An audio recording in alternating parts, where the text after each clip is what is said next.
फायनान्सच्या योजना कोणत्या आहेत, मार्केटिंगच्या योजना कोणत्या आहेत आणि प्रोत्साहनाच्या योजना कोणत्या आहेत. आता फायनान्सची योजना आपण पहिल्यांदा घेऊया. यामध्ये मुद्रा नावाची योजना आपण ऐकली असेल. यामध्ये 10 लाखापर्यंतचं जे कर्ज आहे ते विना तारण, विना गॅरंटर, म्हणजे कुठलाही गॅरंटी लागणार नाही, गॅरंटर म्हणून कुणाची सही घ्यायची आवश्यकता नाही, फॉर्म भरायची गरज नाही आणि तारण म्हणजे मॉर्गेज करण्याची गरज नाही, कुठल्याही प्रकारचं गहाण ठेवण्याची आपली स्थावर मालमत्तेची गरज नाही.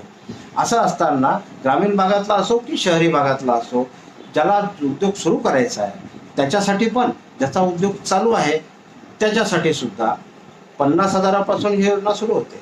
5 लाख आणि 10 लाख अशा 3 टप्प्यामध्ये ही योजना आहे. सगळ्या नॅशनलाइज बँकांमधून ही योजना चालू आहे.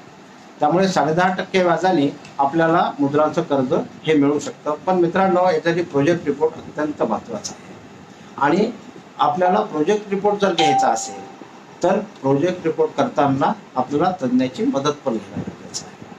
मुद्राची जशी योजना आहे ही योजना 18 ते 45 वयोगटातील तरुणांसाठी आहे आणि 50 वय म्हणजे 5 वर्ष फ्लेक्झिबिलिटी ही SC ST कॅटेगरीतले तरुण तरुणी असतील किंवा महिला असतील तर 50 वर्षापर्यंत आपण त्यामध्ये त्याचा फायदा घेऊ शकतो.